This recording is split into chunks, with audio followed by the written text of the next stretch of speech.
Hi, I'm Roberto Martinez and you're watching Toffee TV. Welcome to Toffee TV. This is the final word. Manchester City 0, Everton 0. It's me, it's Baz. We've got Ross here. Young Ross, the youngest guest we've ever had. He's so young, so young. That's all. I've started this young Ross, young Mason. Then the other week we've got young Ross. Everyone's everyone's young to us, especially to you. Especially to you. Yeah. You've got, it's that good, the game, you haven't even got a thumbnail for it. I know. Nice one, Chris. Couldn't be bothered. We just have a big round circle to represent the zeros. But we've got the main man. Oh, Tim Howard. The eyes got a glowing look today, like secretary. The Secretary of Defence is back. He's back. Ooh. I'm so happy. You lucky? Yay, Tim. Yeah, he made a few saves that were straight at him. But apart from that, you know. Be nice. I am nice. Play nice. Tim had a good game, his first one in about 4 years. So yeah, it was good. Good draw. Good result at the Etihad Stadium. Sets us up nicely for the second leg. It does set us up nicely. You know, we played them twice in a week now. They haven't beaten us when we scored one goal. So we should be going to that second leg full of confidence, shouldn't we? But you know, it was always going to be tough last night. Wasn't overly confident, I'm not going to lie. Just thought. I wasn't overly confident when I found out the bus didn't get there till like 7 o'clock. That started to worry me, thinking they won't even have enough time to get warm, get the kit on and all that. Bruno Kone didn't get warm all night apparently, according to his tweets. Legs are freezing. Yeah, legs are freezing. My legs are freezing. That's just what you want to hear, isn't it? Think of the lads on a Sunday by the bucket with the coat down here to the knees. Just get put on like 7 minutes in the end of Stewart Road. I don't think he's ever worried about that, to be honest. No, but that's what he needs to think of. That's when your legs are freezing, not when you're a professional footballer with all the warm stuff on. The blankets on them. Terrible. So obviously Leon Osman came into the team. This is something we sort of hinted at the other day.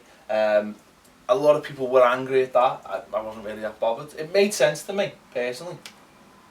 There was no one better to play. Of course, you looked at the squads. I mean, I thought he should have been replaced by Lennon later on in the game. But in terms of starting the game, especially like for Cleverley, there's no one in the squad who's going to do the job as him. Yeah, because I've been moaning.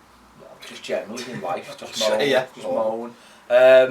No, but we've been saying last few weeks about getting the structure right, making sure we're all like solid, and that's what Ozzy can give you. And he's not as flashy as Kevin Morales, and he's not as quick as Lennon.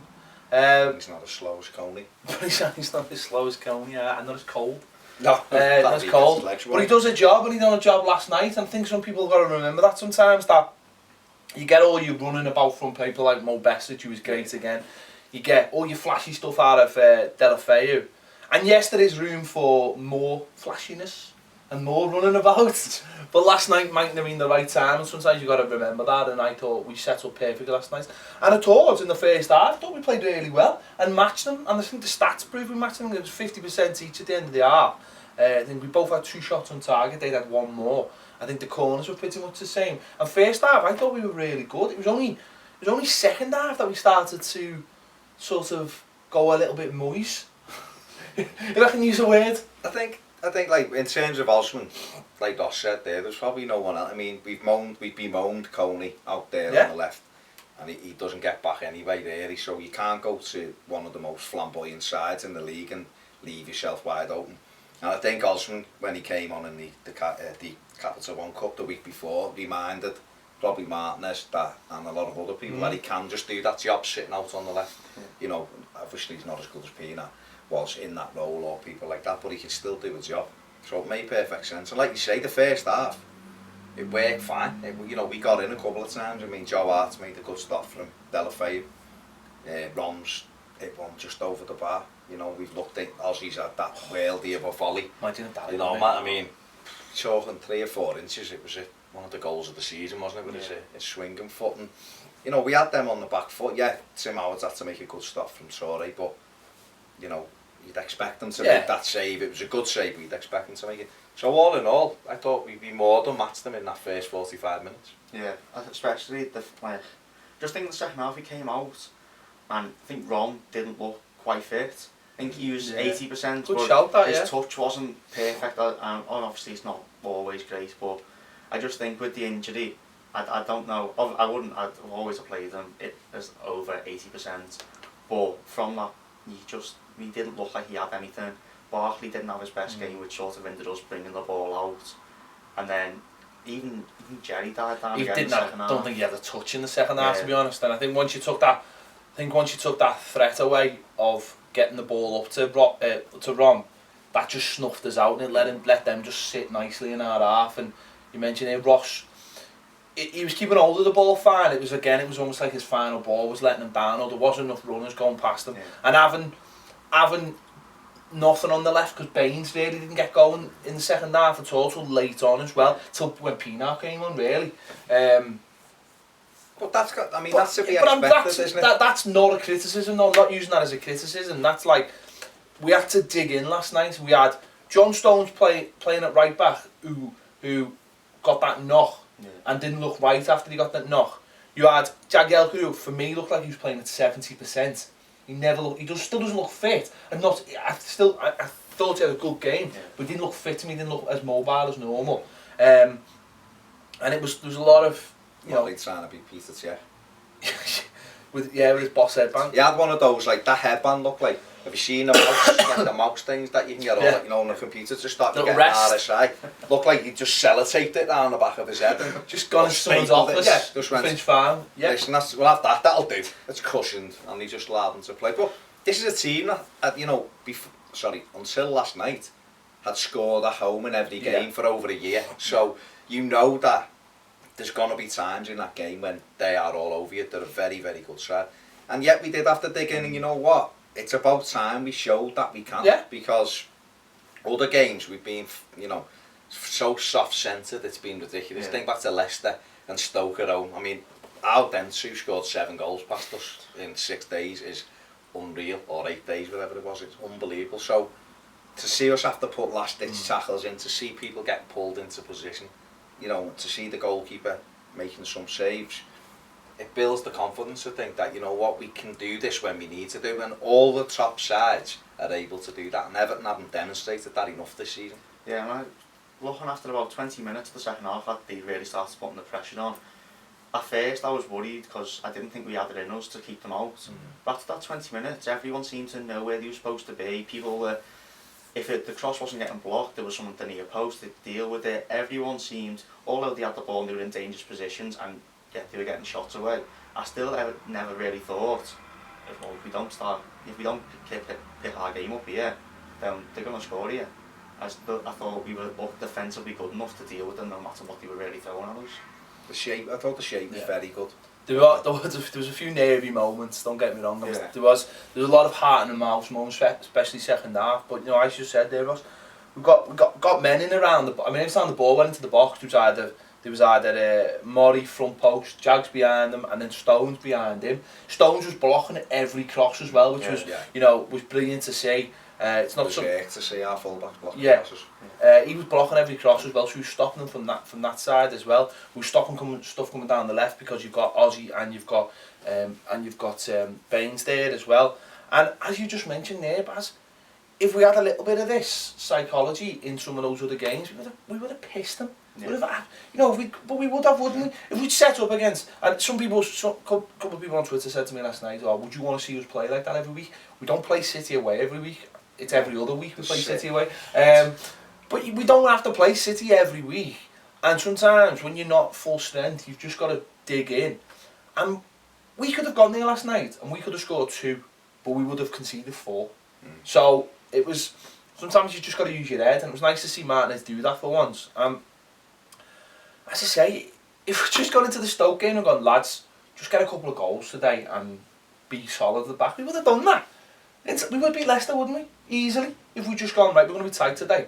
Just make sure you're not always getting past you. But you're right, if he'd have done the Leicester, if he'd have done that against the Leicester, if he'd have done that at Leicester, they would never have got 3 goals that day. And Stoke wouldn't have got 4. Stoke was ridiculous. Even if you think of that Stoke game, we gave the goal away, equalised, and then if we'd have just kept it, if we'd have just gone, tell you what, let's just keep our shape till half time, to get in at half time and adjust a couple of things. we'd have gone in there at 1-1 and, you know, come out with a little bit more of a defence. You don't have to be like ultra defensive, but just keep what you've got, feel the game out. We'd have done it, and we've proved since probably the last half an hour against Tottenham. Yeah. We've got, and listen, it's no kind of coincidence that Muhamed Bešić has come into that midfield since that hour against Spurs. And he's just got about people, you know what I mean? He closed that game down against Spurs. City in the League Cup, he was unreal, you know. Saturday he played at 50% and was still good alongside Gibson, and then this performance again last night, he was everywhere. And it's not just what he's doing, he's pulling people into position, he's shouting. When he gets a block in, he thinks he's won the World Cup, you know, and if he passes it, you think the world's about to finish because he looks so upset if he gives the ball away. But that's infectious and other people see it, and you've got that little bit of an ingredient. We used to have it with the likes of Kale and things like that. You've got that bit of nastiness, once to mix it, once to pull people in and have a go. Everyone else gets the same bug, and then everyone else does the same thing. And Everton, if you add that into the skill and that composure that Everton have got, you know, that's where you're going places. Yeah, I know you're saying as well, pulling people into position. Last night when I saw the teams and I saw Stones up against Sterling, I obviously think Stones is a brilliant player, and he is, but Sterling's pace, I was worried. But, and especially with, I wasn't sure how well Jerry had tracked back, but Mo got across all the time, and every time, as soon as Mo got in his position, it was like, there, he's your man over there, go and deal with him. And it just looked as if Stones wasn't sure about what he was doing, not to say that he would have been, but if he wasn't, Bešić was going to tell him what to do anyway. Stones was the flip side though, wasn't he? He was ending up in like centre midfield and going down. It's like when you're a kid and you're a centre defender and someone goes, go and play up front, and you just go, yes, I'm going, or like, you know, I'll play anywhere. I'm going, or someone goes, go for the corner, yes, I'm going for the corner. My favourite moment of the whole game though, and this was brilliant, was when Stones went down injured. The game was still going on, obviously, and you could hear the commentator go, oh, Stones is down, I was thinking the worst. And they were attacking, I think it was our corner, and they broke. And it got to the halfway line, Stones was still down, and Bešić just booted one of their players. Because he could see what was going on. Yeah. And he just went, I'll kick him now, right on the halfway line. And how many times have we said this? The Bournemouth game. If someone had just done that in the Bournemouth game, there's 3 points. And that was like the start of the slide, the Bournemouth game. And you think if someone had just done that, if Bešić had been around, or someone had the... What would they have done? When that Bournemouth play stepped inside the Gareth Barry, Bešić would have just tracked them down. Yeah, exactly. The yellow card. And the game I seen one on Sunday, it was the weekend PSG were playing, it was Verratti. And there was a lad, a breakaway, and he just chased after him, grabbed him by the back of his shirt and just dragged him down. It was just like, done my job, took my card, and like that was a blatant one. I don't think Bešić got booked for that because it was like his first foul. Because that's where else he's quite clever. He knows in his head he tots up his own fouls. You can see he tots up his own fouls because when he gets to like 3, he just stops them and make sure that he does the right thing. I've said this before though. People think when you talk about being a snide that it's a bad thing. It's not. It's a good thing to be a snide. Footballers in the 80s were all snides. They were all dead clever. They all knew how to manage a game of football. And this is what Bešić. And this is where people go. Like 2 weeks ago, the amount of people going, he's crap. And no, he's not. Honestly, he's not crap, mate. He's not crap. He's actually quite a good player. And the amount of people in the last 2 weeks have gone, he's actually quite an intelligent footballer, Mo Bešić. It's just the typical Evertonian. Just like call someone out immediately because you haven't seen him for a few weeks. That's what happens, isn't it? We've proved it so many times. They've said people are grim, and then other players who they laud when you go, yeah, give it 4 weeks, we'll see how good he is. But Bešić has been excellent, and it is that, and he is clever, and people were worried about his temper. You know, he gets sent off and all that. He's actually been sent off once, I think, in 3 years. And that was for throwing Chewy at someone. So I'm not too worried about the Chewy incident. You know, he's not as if he's going round every game with like a packet of Wrigley's down his socks ready to just assault people, you know. But cutting people with the silver that's paper. It, the little rolling around, I'll get you in a minute. Shows the tats. But he's been fantastic, and you're right, that's what it is. It's intelligent football. It's like a centre forward running to the corner flag to get a corner when it's the final minute. It's all of that. And the best midfielders now, Gareth Barry, this is that Bournemouth thing, that's what amazed me about it. He fouls everyone. He fouls people in the showers or when he's getting the dinner in the canteen. That day he just left it, but Bešić, you're right, would have closed it down, and he's coming. And he's got to the stage now, and where I'm like, when James McCarthy's fit, I think he needs to sit on the bench. McCarthy, I don't think he comes back in unless he can come in and give Barry a rest or Ross Barkley a rest, you know what I mean? But Bešić for me has to stay in now for many months, because I think if he carries on in this vein of form, he's almost like the key to the works alongside Barry, because Barry can just get on with orchestrating the play, and Bešić is going around nailing people for him. Yeah, and it's no reflection on James McCarthy's ability either, because he's still a fantastic player, and arguably, not personally, but people will argue he's better player than him. But I don't think so. I don't. But people will say James McCarthy's better than Bešić, but Bešić suits the team more. Brilliant, yeah, James McCarthy might be better than him, but if he doesn't suit what we need, there's no point in playing him. I think with McCarthy, I think he's great at running around and shutting things down with the ball at his feet. Yeah. He just doesn't impress me, McCarthy. Well, because he gets so far, then he just wants to go wide. He doesn't thread balls through like Bešić tries or things like that, but he's very good at mopping up, and that's why I think the pair of them would actually probably make quite a full. Well, I was going to say that. I don't actually think they're the same kind of player.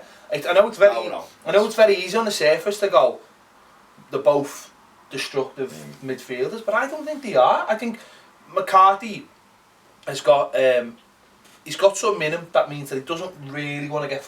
It's like he knows his limitations. Whereas Bešić is just like, I'm Messi. What are you talking about? Messi. I'm as good as Messi. Like, I read something about him where there's people don't saying it's not true or not. Where it's like when he was 7, he got sent off in his like under-8 footy team in Germany, and he got banned from the league. And he just turned around to his dad and went, "Don't worry about it, Dad. I'm going to be the best footballer in the world." And that was it. Like this folklore's growing apparently. Like, it's one of those things no one knows if it's true, but it's growing and he's lived off. Let's just say it's true. Well, he's got no problem with it apparently. He says it's true, and he just said, "Dad, I'm going to be the best player in the world. Don't worry about it." And I just think he thinks he is going to be the best player in the world. Where James McCarthy, every time I see him, I just think you don't want to be. Not that I've ever thought James McCarthy wants to be the best player in the world, but you know what I mean. It's like I think James McCarthy plays on his own limitations, where Bešić is just like, I'm just going to do like loads of, step overs and stuff, the old Phil Nevilles and all that, you know what I mean? Going to do the Fellaini in slow motion. Yeah, whereas I think if you put Bešić, and we've talked about this before, I think if you put James McCarthy in front of that back four and just tell him to stay there all day, he'll just stay there all day, and he'd be brilliant at doing that for us, whereas Bešić would want to be all over the pitch, and there is room for both of them. They do not play in the same position. No, but I just mean the way at the moment, with the way our team is, Gareth Barry's so key to it, because he's like, I want to use such a pathetic phrase now, but he's almost our quarterback. Isn't he, Gareth Barry, where he takes the ball and he's the one to pass it, whereas... That wasn't pathetic. I know, that's what I knew it was, and that's why I said it, but... so, neither of them can kind of do the job Barry does with the ball at his feet, but the defensive side, he's spot on. McCarthy will just mop up all day. Mo wants to go and do pirouettes and flick overheads and get involved, doesn't he, further forward, which will kind of make us really, really secure in that midfield, because we have two lads who can get about the pitch and do the job. Thinking against Chelsea, he started Bešić on the left. Do you think he could, and not that I would, but do you reckon he'll try it? Just because he obviously likes McCarthy. It's who else though, isn't it? Because listen, it's boss when we come up with all these. It's dead funny. I always think it's dead funny at the beginning of the season when everyone goes, "What's your best 11?" And there's no room for him. There's no room for him. And you get to the first game, you've got half a dozen injuries. Like, we were down to our 5th choice left back, and it's the same, isn't it? Everyone last night was like, or last week, sorry, was like, "Oh, where does Jags come back?" And you're like, Seamus gets injured. Stones is going to have to play right back. This is Everton Football Club. To be fair, it's a lot of football club this happens. You never have your full strength team, ever. You don't, do you? And when you do have your full strength team, someone's played like every game all season, so they deserve a rest. Like Gareth Barry probably deserves a rest now. But that's what happens in football, isn't it? By the time McCarthy is fit, whether it's be next weekend or the weekend after, whatever, probably Ross will pick up a knock, or probably someone. That's football for you. So it never truly works out like that. But that's up to the manager, isn't it? Yeah, I mean, it is up to the manager, but I think McCarthy will come back in for Yeovil or Carlisle. I think that's a couple of weeks away. I was trying to think then, who's Yeovil when you said that? He'll come in for Yeovil. Yeovil's been alright, actually, hasn't. I mean, his passing completion rate's quite good. But I think he could come in. The name of the cat the other day. Yeah, that was it. Left wing. I was good. Carl has been a bit wet for me, but you know but the whole thing, if it ever gets through and it's on live, and on the Sunday, I can see McCarthy maybe coming back for that one, and then Gareth Barry can sit out, for a little bit of a breather, because we've got Newcastle, haven't we, on the... We shouldn't be moaning having good players in and around the squad. Oh, it's great. You need more of it. Like Ross referred to before, the subs last night. Watching Pina and Kone come on, now listen, everyone knows I am a firm lover of the Pina. But watching him and Kone trundle on, indeed. Watching those two trundle on last night when you've got like Lennon and Morales on the bench was just like both of them. Yeah, but Pina come on and got the... No, it was just the fact that both of them came on at the same time. And it was just like... I had left ice cream on the bench, mate. He was freezing anyway. I'd have never brought him on, mate, because Lennon for me would have made so much sense, because he gets back, he's fast. He gets back, he tracks back, he would have helped Stones. He'd have offered... I think, look, he put Kone on to try and get hold of the ball for us, because it was coming back all the time, wasn't it? And he would have... I think he thought if it can stick a little bit, we can move up 5 yards. It didn't really work, because obviously now we know his legs were freezing. He sold us, so that's why it didn't work. So basically, don't bring him on now till March, or give him like a hair dryer on the bench to get his... No, remember in the 80s, remember those big all-in-ones? Yeah. Where did they go? You need to bring them. Umbro, they were boss. People used to actually walk around in them in town. Like not like going out on a Saturday night, but like proper full-on... And you'd want to be sub. You'd want to be sub on a Sunday morning. They were big. Just big, like Everton onesies. The big Everton badge on a onesie there. Umbro, you're missing a trick. You're missing an absolute You are missing a trick. They were amazing. Ross wouldn't have any idea what we're talking about. We did, honestly. They used to have these big, they were like onesies. They'd have the socks over the bottom of the onesie. I'm going to have to dig out. I had it was like proper, and you had double zip, and you just literally grabbed them and went literally, like that. They were literally amazing. the only good thing about being sub that you got to watch. You were like, I put the all-in-one on, and you'd come on at half time warming up, it's a few shots of the goal, it was Branningan, you'd see them getting stripped, it was all like... You knew when they come on because they just went like... The big stick come down, you oh, movements on the bench. Now, they just appear with brushing their hair at the side. They were amazing. But if Coney had been sound, if he'd have had one of them. He would have, yeah. But I think Pina would have worked, because it did work. It did work, on the left. But I think, for me personally, I think I'd have gone with Lennon. But I can understand why he probably thought if Coney can get hold of it, it'll take a little bit of the pressure off. But it's good to have the option of Pina to come on that left-hand side. Listen, we done that video the other day, and I wasn't impressed with Morales at all. At the weekend, I thought he was poor against poor opposition. He was poor. So was he poor? He was poor. Okay. So like the cat's poor. But what's that? What the hell was that? I don't know. I think I was going like, remember that Limpart in the cup final when he done a little dink over the United midfield? Yeah, I have no idea. Move on. This is going. I don't know. I've lost it. Okay. Anyway, yeah, we drew 0-0, and it was a good result. It was. And it sets us up quite nicely. But come on, we're gonna have. We can't go past the obvious, can we?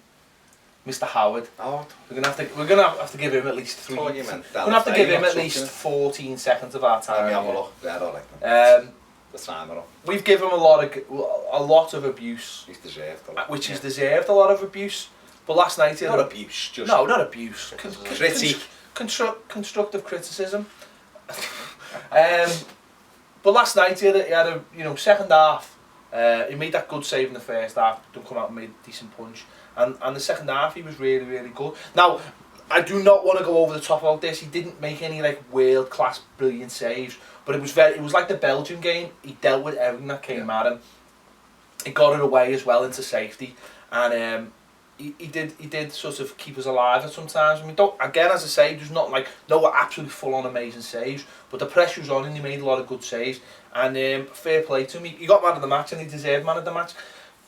Now, on the flip side of that, you get a lot of these people come out and go, oh, don't you all feel like knobheads now? No, we don't. He had one good game. If he backs it up with another good game on Saturday and then backs it up with another good game over Swansea, then fair enough, that'll be 3 good games in a row.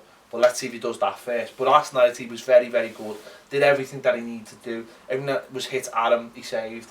Everything that was hit wide of him, he saved. And he was composed, and fair play to him, because he takes a lot of stick. He gives stick back as well. But, so, we're all men here.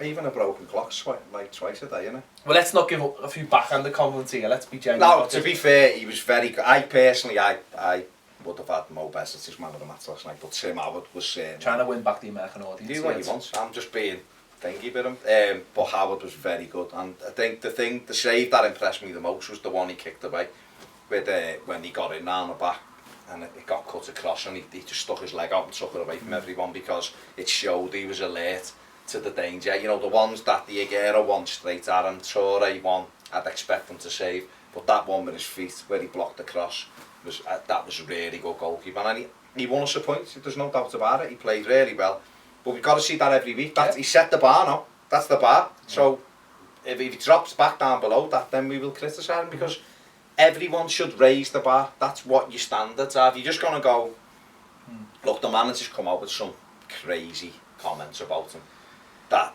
has caused, I think Roberto Martinez has caused the kind of negativity between the fans and Tim Howard. It's nothing to do with Howard.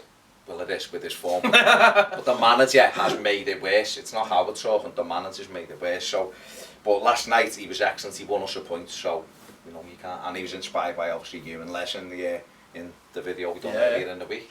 But I was thinking, you saying the save that he makes with his feet. The best thing about that is, he seems like he's learned. He stood up and he waited till he hit it. I know that sounds proper basic. No, that is proper basic. He didn't dive the near post. He just went, you hit the ball and now I've saved it, instead of, I'm going to try and guess where you've saved it, and that's why he got to it. And also, most of his saves were quite instinctive as well. You know, he wasn't like, he didn't have like a couple of minutes to sort of think about like he normally does. They were all very instinctive. And I think what was good was, he created the impression that by the end, probably their players were second guessing where they should put it, where normally they just roll it in, whereas he started making them think, and I think that's a really important thing for a goalkeeper. I think also, it was like though, because earlier in the season he was trying to, he was like you were saying, he was slowing down, so he's trying to go, you're going to put it in that corner and diving, and people like Booney were just going, oh no, and then putting it back across. Yeah, it was. And last night he was reacting to the shot, and that's what a because it was like bam, bam, bam. What was like the Belgian game? It was like bam, bam, bam, bam. There's no time to think about it. It was all instinctive, and that's where probably the other side of his game's caught up with the reflexes. And to be honest, it reminded me of the home game in City, where he was making a lot of those saves, but then he let in two of the simplest, stupidest goals ever. So what was good with the header from Toure was he reacted quickly to the second ball as well. He pushes it out and he gets up and goes and makes the block on the ball again, and that's what you need him to do. And listen, if he plays like that every week, no one will have a problem. Everyone will just go, right, you've got your form back. But you know, maybe the 2 games out has given him a little bit of a blow and a chance to assess on the bench. You know, maybe it has. Maybe it has. Someone actually suggested we should just rotate them. We are doing that. But it was. But to be fair though, he's 37 in like 2 months, so I'd still happily let this be his last season. Well, I think he is 37. I think it's edging towards it. Roberto Martinez has made some comments that we don't know what happened, but it could be his last season. Maybe that was a sort of kick up the backside by saying, well, we don't know. Maybe Listen, we're leaving us. Let's leave it on a positive. No. There's one more thing we have to mention. We have to mention the John Stones slip and slide. John had a half decent game. He took some liberties at times because he was playing right back. What we thought he did. I thought he defended really well. He was an extra centre half in there. Blocked every cross. But that challenge in the last, and what made it worse was my internet went down. I didn't get to see this. And then literally it came back onto the final whistle, and I was like, what?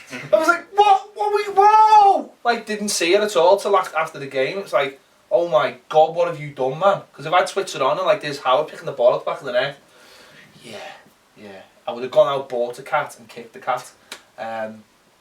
So your impressions of that moment? What's it? I don't understand. Was it a penalty? 100%. Yeah, because some people have said Sterling dived. I think it was a clear penalty. It was a penalty. The referee didn't help himself, could have given a corner, and kind of went, he got the ball, didn't he? And he didn't give a goal kick, which made it even worse. I don't understand why he goes to ground. I don't understand why he goes to ground with his left foot first, and then he kind of goes and then realises and pulls his leg out, but the momentum took him. That's what's saying. And I think the referee's gone. He's pulled out of that and it's wet, so it's good. But isn't that still a foul? It was a penalty. Yeah, that's still a foul. The only way I've kind of made me peace with it is apart from the fact that, no, well, apart from the fact that he's, you know, he doesn't learn. I don't understand why he dives in the box, because it shows how immature he can be at times. But he got, you know, Stoke got a penalty that never was in the last minute the other week, so last night's kind of evened it up. But it was a pen, yeah, and City have been hard done to there. That's me. That's my opinion. I think he does it as well sometimes, not even in the box, like he just loves slide tackles. Yeah, and he wins most of them. But like you look back at the first game, Watford, where he slid in, Igalo just went, no, just took it away and just put it into the corner. And good play by Igalo, but he slides in so often, and I think more and more, especially if he keeps doing it throughout his career, people are just going to go, if I'm running up against Sean Stones, he's just going to slide in and I'm just going to stop. Well, the mark of a good player is that he'll stop doing it. I mean, that's experience. We did things when we were 21 that we wouldn't even dare do now, like drink. Go for a bevy. No, he'll learn that. And to be fair, he is very, very good at those slide tackles because he's got really long legs and he's got great timing. And I think last night, you did see, and then you brilliantly spotted Ross, he does pull his leg away and to say, I've given up on this.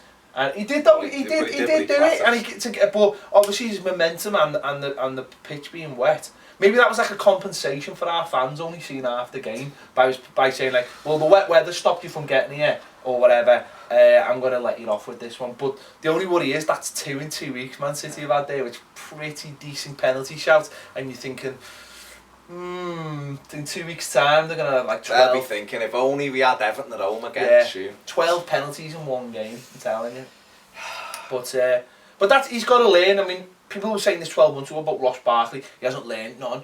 When you look at him now and you go, you know, he didn't have a great game last night, but again, the level's so much higher and he's learning. And John's the same.